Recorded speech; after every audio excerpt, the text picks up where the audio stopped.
Si tu cherches une solution simple avec quasiment aucun matériel et rapide à utiliser pour mieux étirer tes mollets et renforcer simplement toute la zone de la cheville, mais aussi de l'arrière du genou, reste avec moi parce qu'en même pas 5 à 10 minutes, tu auras trouvé comment faire. Sache que si le travail de mobilité et aussi l'élimination des douleurs articulaires, ça t'intéresse simplement pour ta vie quotidienne ou ta vie sportive, il suffit d'aller dans la description de la vidéo, tu verras.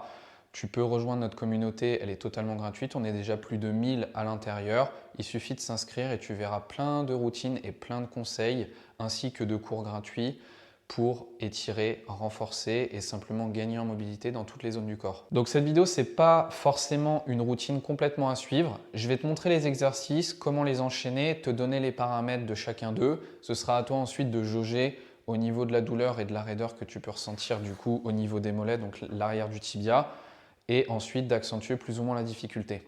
Première chose que je ferai déjà si je veux étirer mes mollets et les renforcer ensuite, c'est si j'ai un accessoire comme une balle ici, c'est une balle plus ou moins dure de massage, ou alors une lame lisse, couteau à beurre, lame de gua sha, c'est de les masser. Je ne vais pas te montrer nécessairement ça, mais ça c'est bonus. Et suite à ça, je vais simplement directement me mettre dans un étirement. Pour cet étirement-là, je vais surélever mes orteils. Faut s'imaginer que là, moi, du coup, pour la caméra, je te le montre de profil, mais normalement, tu serais face à un mur. Et donc, du coup, pourquoi pas, tu serais directement face à ton mur de cette façon-là. Ou alors, tu mettrais ton bloc de yoga, ce qui va du coup augmenter l'écart entre toi et le mur. Ça va augmenter la difficulté. Moi, je te le montre de profil. Première chose, du coup, ce serait d'étirer.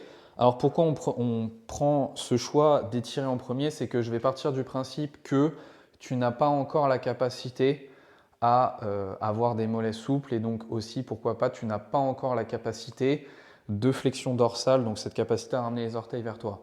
Si tu avais déjà cette capacité, c'est pas que cette routine que je vais te montrer, elle n'est pas bonne, mais ça ne s'adresse pas nécessairement à toi. On va étirer en premier simplement pour libérer, réveiller les tissus qu'on n'a pas forcément l'habitude de travailler. Et donc pour ça, je resterai 3 minutes dans cette position-là.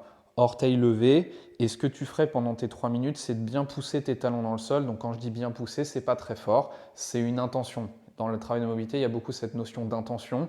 Gardez l'intention de pousser les mollets, pousser les talons dans le sol, ça va déplier ton genou, accentuer l'étirement que tu sens derrière le tibia. Après, si jamais tu le sens bien, que tu n'es pas dans une intensité qui dépasse les 7 ou 8, si jamais tu as déjà des douleurs ou quoi, n'hésite pas à avancer ton torse en rapport avec les pieds. Ça va encore plus accentuer cet étirement-là. On va dire que mes 3 minutes sont terminées, j'ai été capable de respirer.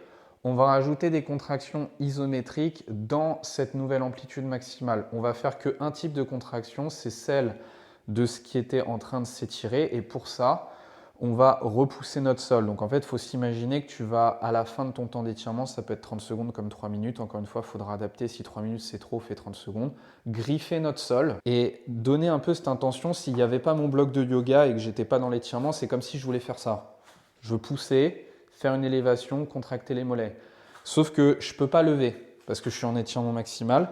Et du coup, je ferai ce genre de contraction isométrique en poussant mon sol 3 à 5 fois. Si tu décides de faire 5 contractions isométriques, ça va durer 10 à 20 secondes, mais ce sera forcément un peu moins fort que si tu n'en faisais que 3. Et donc, du coup, tu monterais le volume beaucoup plus haut au niveau de l'intensité. Il n'y a pas de bonne réponse et tout ça, il faudrait l'adapter. Si tu as des questions d'ailleurs au niveau de ce que tu aimerais faire toi de façon personnelle, n'hésite pas à le poser en dessous de la vidéo. J'ai fait mon étirement, j'ai fait mon isométrie en poussant mon sol plus ou moins fortement pendant un nombre de séries que je suis capable de réaliser. Je ressortirai.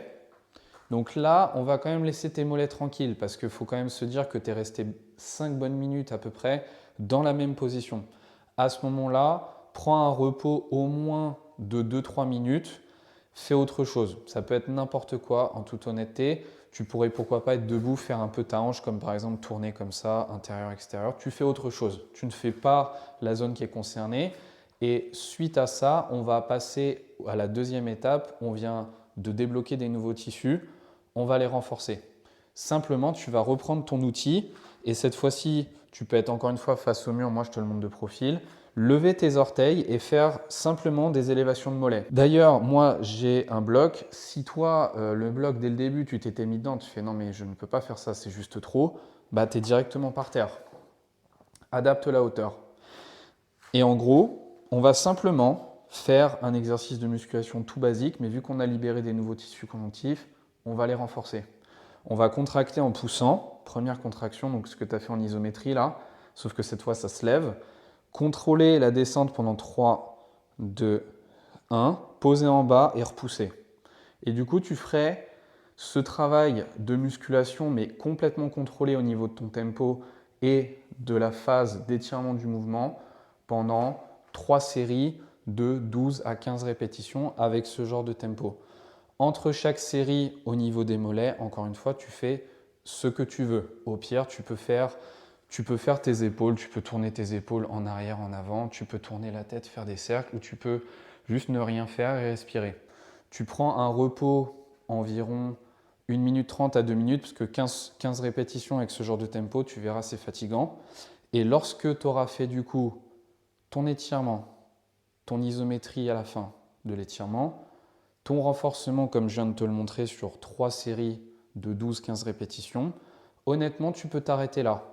Sinon, si tu connais déjà comment faudrait travailler d'autres zones du corps, si jamais tu voulais faire le genou, les hanches ou peu importe, ou par exemple tu peux aller courir, fais autre chose. Tu pourrais très bien entamer directement autre chose.